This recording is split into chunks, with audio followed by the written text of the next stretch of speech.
Good Hallows Eve, one and all. We, Claremont, Act One, traveling performers, come to tell you stories of mystery, horror, and imagination from faraway lands.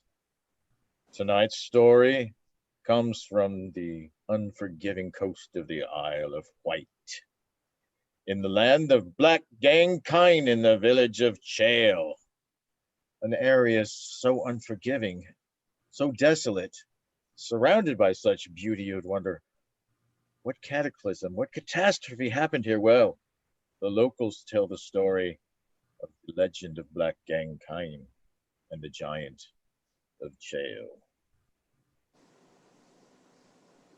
The dwellers of Wight they once did wail when they lived in dread of the Giant of Chale. The Giant of Chale was mighty and big, and he loved man's flesh better than pig. He chose those that were tall and heavy, and stewed the fat ones in their own gravy. The children he tied with bonds of wire and broiled them alive on a charcoal fire. He dyed his hands with man's blood red. He laughed and shook his sides and said, I care not for saint in lonely cell. I care not for book, and I care not for bell. I care not for heaven, I care not for hell. I live upon man's flesh and fat me well. The saint was praying on her knee for those that are dead and for those that be.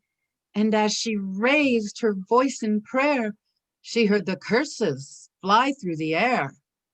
The Holy One was struck with dread, and every hair stood up on her head, for she knew the time was a fated hour when the spirits of earth and sea have power. And that which is holy quakes and quails, for the time of the spirit of sin prevails. The fiendish laughter thrilled through her bones, and she answered the sound of mirth with groans. She hailed the voice as it came on the wind. What is thy title? What is thy kind? Who is it scoffs at saint and cell? Who cares not for book? Who cares not for bell? Who cares not for heaven and cares not for hell, but lives upon men's flesh and fats him well? The burly giant rose from his lair when he heard the questions ring through the air. Then he poured a goblet filled with blood, and he dipped his hands in the gory flood. He made a sign with his bloody hand and drew a figure in the sand.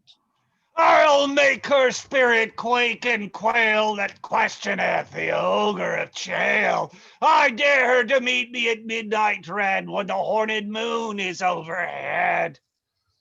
For then the lower spirits and upper and those of the earth I've asked to supper, the imps that ride on the desolate wind, shall chant her in thunder my title and kin.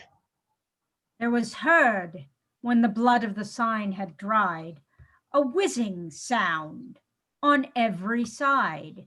It sang in the Culliver's goblin cave, it sang at the Needles and over the wave.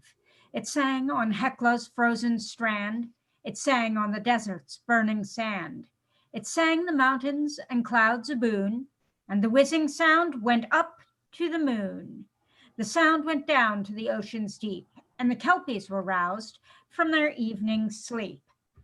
And though the night was clear and still, the wind seemed to whistle round Catherine's hill. But the sound came not in the chapel fair, because the sign of the cross was there. The bloody sign was a sign of might to every being that shuns the light. Whether made by sprite or child of clay, the bloody signal they must obey. The Holy One was struck with fear when the words of the giant rang in her ear. For the giant was mighty in wizard power, and Halloween was a dreadful hour. But the fearfulest time was the midnight dread when the horned moon is over one's head. The saint had been dared to come that night or acknowledge her fear of the giant sprite. She took her a staff of the mountain ash, her pilgrim scrip and calabash.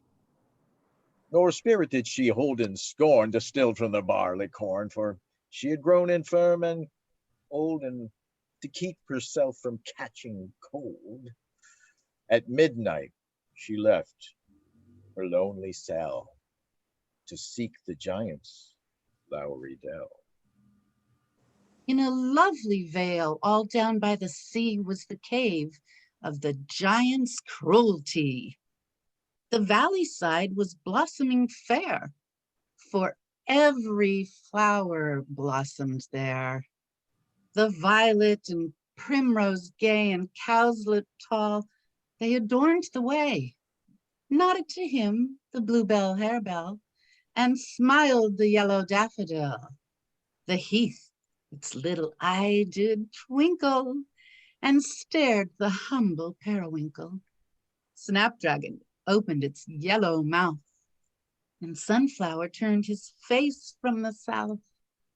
The blown rose smiled in matron pride at the little rosebuds round by her side, and besprinkled with dewdrops all around like a diamond necklace down to the ground. The foxglove showed its sunburnt face and bent and bowed with vulgar grace. Fluttered a leaf to the moonbeam wan, just as a lady flutters her fan. And every daisy on the hill, with its yellow face and clean white frill, seemed each to giggle and shake its head as though, if it could, it would have said, "'Twas a comical time and a comical place to look the Giant of Chale in the face." But though the bank was blooming fair, the robin redbreast dwelt not there. For the robin was a friend of man, and would not eat from an ogre's hand. Though all things seemed to laugh and jeer, they could not put the saint in fear. For she had dared both death and chains, and a noble spirit ran in her veins. Sudden there crashed a clap of thunder, which filled the saint with awe and wonder, and just before her footpath way, a cavern yawned in the mountain clay. The cavern, it was not paved with stones, but strewed about with dead men's bones. On a throne of skulls the giant sat, and his lamps were fed with dead men's fat. The sea was studded with goblin sails, and snakes and adders danced on their tails. The bats fly high, the bats fly low. The owlets hoot, and the ravens crow. The dragons, they rattle their scaly wings. The scorpions, they show their poison stings. For the spirits appeared in every shape. One took the form of a long-legged ape, and one was like a large black cat, and one like a boar, and one like a rat. One grinned in the form of a dusky bear. Another was like a spotted hare. Another was like a bloated toad that spat his venom on the road. They laughed and they grinned and they jeered to see the saint come to join the revelry. The owlet, he hooted his laugh in the air, and in laughter growled the dusky bear. 'Twas a horrible thing to hear and see these beasts, how they mimicked humanity.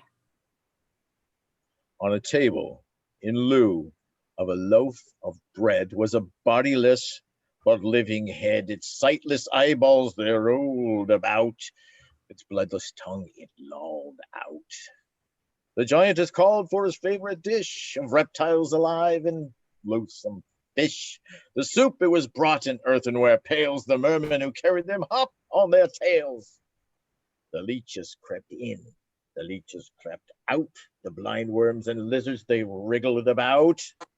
As the demons raised their cups on high, there arose a shout, a yell, a cry, Here's a curse on the living and a curse on the dead. But here's a health to the head, the head. Old woman, there's a fire of charcoal and peat. Do you wish to be roasted, or will you eat? Here's a boiling lake, you stand on the brink. Do you wish to be stewed down, or will you drink? The saint, she was filled with such dismay, she could not speak and she could not pray. The carrion vulture was over her head, and under her feet were the bones of the dead. And human skeletons round were lain, and one of them turned, as it were, in pain. But when the sign of the cross she made, her courage came, she spoke and said, I bless the living and I bless the dead. A curse upon thee and I curse the head. I curse the hill and I curse the strand, and I curse the ground whereon I stand. Nor flowers nor fruit this earth shall bear, but all shall be dark and waste and bare. Nor shall the ground give footing dry to beasts that walk and birds that fly. But a poisonous stream shall run to the sea, bitter to taste and bloody to see. And the earth it shall crumble and crumble away, and crumble on till judgment day. She spoke, and a mist came over her eye. She saw not the land, she saw not the sky. But when the mist had rolled away, the earth looked black and the rocks looked gray. At her feet there flowed a blood-stained rill, and bleak and lonely stood the hill.